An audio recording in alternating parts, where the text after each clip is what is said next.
Chers amis francophones, je vous salue en Jésus-Christ.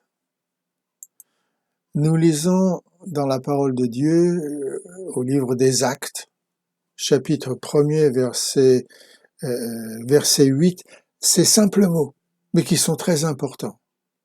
Et voici ce qu'il est écrit. Ce sont les paroles que Jésus adressa aux disciples, à ses disciples, durant un dernier repas qu'il a pris avec eux avant de s'en aller vers son Père. Voici ce qu'il dit. Mais le Saint-Esprit descendra sur vous, vous recevrez sa puissance et vous serez mes témoins à Jérusalem, dans toute la Judée, la Samarie et jusqu'au bout du monde.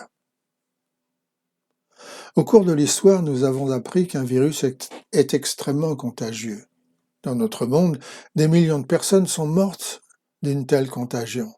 Vous prononcez le nom de ce virus et cela fait trembler les populations qui, de peur, ferment leurs magasins, leurs cafés, leurs restaurants, leurs salles de cinéma, les événements sportifs et même les églises.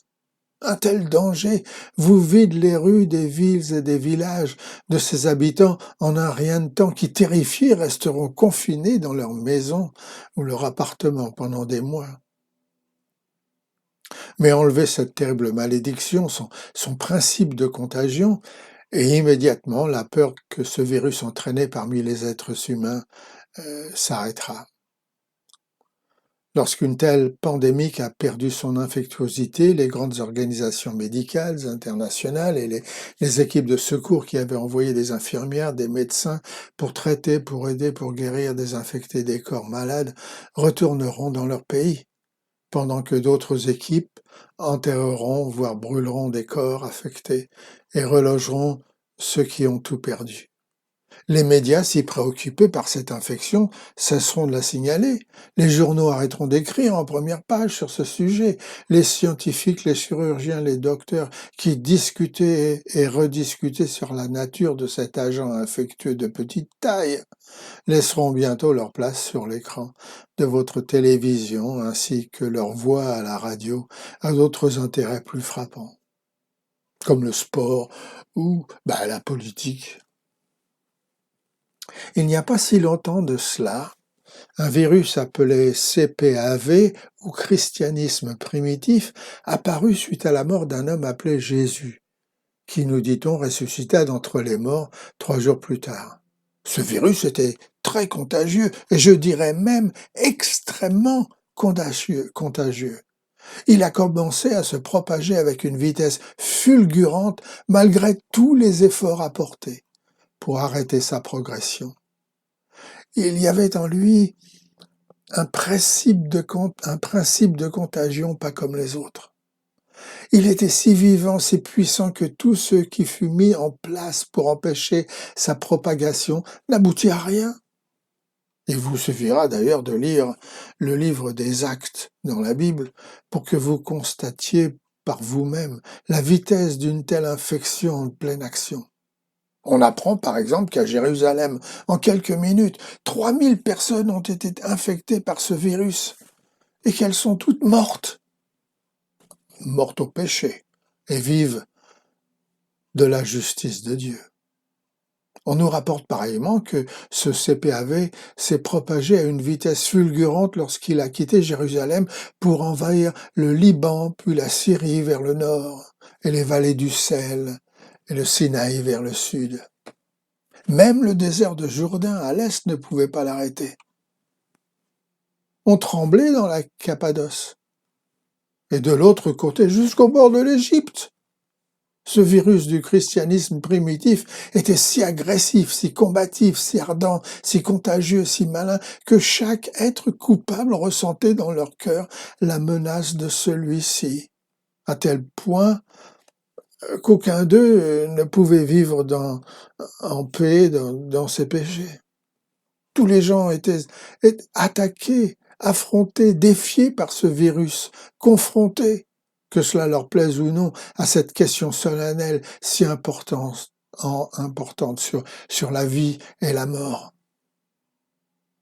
Et parce que ce virus du christianisme primitif avait l'habitude de délivrer tout être humain d'un corps mortel au péché, vous pouvez imaginer ô combien ceux qui vivaient dans la transgression et dans une pieuse respectabilité manifestaient contre lui une haine sans merci. Tenez, parmi ceux qui furent infectés pour avoir essayé de tuer cette pandémique, nous remarquons un certain Saul de Tarse, appelé Paul, qui par une courageuse témérité osa approcher cette infection afin de la détruire et s'est retrouvé infecté par celle-ci. Oh là là là là là là là. C'est ainsi qu'il a commencé à propager ce dangereux virus, non seulement dans les pays autour d'Israël, mais aussi dans tout l'Empire romain. Cette terrible contagion était devenue fatale, irrésistible, incontrôlable. Le livre des Actes est plein de scènes incroyables comme celle-là, montrant l'avance des premiers humains contaminés appelés chrétiens. Ils envahirent village après village, ville après ville, capitale après capitale, pays après pays. Rien ne pouvait les arrêter. Tous ces endroits étaient pleins de gens indignés, scandalisés, irrités, agacés, et en particulier ceux des églises, exigeant que tous ceux qui étaient infectés par ce virus soient châtiés, voire lapidés, brûlés, crucifiés, jetés dans les arènes romaines pour être dévorés par les lions. Partout en Israël, en Samarie, en Judée, en Turquie, en Grèce, en Afrique et bientôt en Europe, on pouvait ressentir l'explosion d'une rage venue des ténèbres à cause de cette contagion fulgurante. Excusez-moi, Major. Oui, qu'est-ce qu'il y a? Vous avez dit une rage venue des ténèbres? Ben oui, c'était bien une rage venue des ténèbres. Mais oui, mais pourquoi? Ah pourquoi? Parce que Satan pouvait voir son royaume s'affaiblir. Ce virus chrétien lui arrachait des hommes et des femmes et les sauvait de leurs péchés. Il pouvait constater que cette terrible religion contagieuse gagnait du terrain jour après jour. Des hommes, des femmes et même des enfants étaient infectés par cette nouvelle religion, une religion qui apporte le salut, la délivrance du péché. Et ce type de religion est la seule religion que Satan redoute.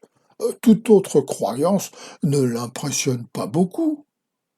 Mais celle qui délivre de ce qui lui a servi à enchaîner l'humanité pendant des siècles, alors cette religion-là, cette foi-là, elle ne peut pas réussir. Autrement, lui, Satan, est fini. Voilà donc l'organisme vivant qui se répliqua si rapidement et rendit la religion chrétienne assez puissante pour gagner des âmes à ce Jésus-Christ. Mais dites-moi, quel est cet organisme contagieux sans lequel cette nouvelle religion serait morte et stérile? Eh bien, mes amis, c'est un feu. Le feu avec lequel Jésus-Christ avait promis de baptiser ses disciples, c'est un feu divin sans précédent qui remplit d'amour chaque âme qui s'abandonne totalement à lui. Ce feu activé par l'amour de Dieu est appelé la vie du Christ dans toute sa plénitude. C'est un virus extrêmement contagieux, incontrôlable, irrépressible, indéfinissable, apportant avec lui cette vie que Jésus dépose dans chaque âme lorsqu'elle entre en contact avec lui. Lorsque nous contemplons l'univers, nous voyons rapidement que la vie produit la vie. Dans le monde scientifique, tout s'accorde pour témoigner qu'une cellule morte ne peut pas produire la vie ni la donner. Eh bien, dans le monde spirituel, c'est pareil, sauf que lorsque ce virus entre en contact avec une âme morte, celui-ci lui donne miraculeusement la vie. afin que cette contagion spirituelle s'établisse et se répande et se transmette en quelques instants. Mais seuls ceux qui ont en eux ce principe contagieux du salut, ce feu appelé la vie, seront capables de reproduire et de répandre la vie. Alors, mes amis, de quoi avons-nous besoin aujourd'hui pour voir le christianisme s'épandre sur la terre? Eh bien, c'est d'être emparé par cette vie contagieuse, débordante, d'amour, de paix, d'humilité, de bonté, de patience. Car c'est cette vie qui sait quelle est la largeur, la longueur, la profondeur de l'amour du Christ. C'est cette vie qui nous donne un amour dépassant toute connaissance et nous remplit à la mesure de toute la plénitude de Dieu. Une vie contagieuse, nous inspirant, nous stimulant, nous rendant libres du péché, apportant avec elle la délivrance des âmes qui sont encore sous la domination du péché. Nous avons besoin de cette vie contagieuse pour qu'elle agisse non seulement dans nos églises, mais aussi au travail, dans le train, le bus, le métro, les rues, à l'école, à l'université, à la maison, partout. Ce virus si puissant devrait être en mesure de montrer le changement radical qu'il opère dans nos vies. Et le peut-il dans la vôtre? Bien sûr, Satan va tout essayer pour nous désinfecter, pour vous enlever cette vie contagieuse qui rend votre religion si puissante, si vigoureuse, afin de vous faire tomber au niveau de tous ces gens religieux respectables qui vivent en paix et laissent le monde mourir dans ses péchés, ne se souciant pas de son salut. Tenez, l'un des désaffectants préférés de Satan est le formalisme chrétien. Un tel désinfectant rend votre religion froide, sans cœur, ennuyeuse et stérile. Une autre arme que Satan a en son pouvoir, c'est un vaccin. Ça s'appelle le double D. Un vaccin qui crée du doute et de la désillusion en vous. Astutieusement, celui-ci fait perdre votre consécration au Seigneur et paralyse votre persévérance afin de briser votre volonté à vous engager pour Dieu. Mais il y en a un virus encore mieux que celui-là. Il va essayer de refroidir votre zèle et votre bravoure pour Dieu avec ce vaccin un peu spécial. C'est le SPJTRL. Ce vaccin va essayer d'implanter en vous un esprit d'égoïsme et d'orgueil, de jalousie, de mauvaise humeur, le tout enveloppé d'un préjudice racial, religieux et enrubanné d'un manque total d'amour pour qui que ce soit.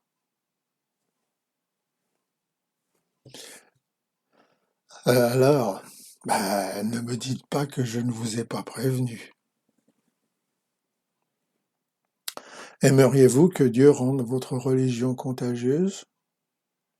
Êtes-vous satisfait de votre vie religieuse improductive, stérile, barbante, banale et monotone?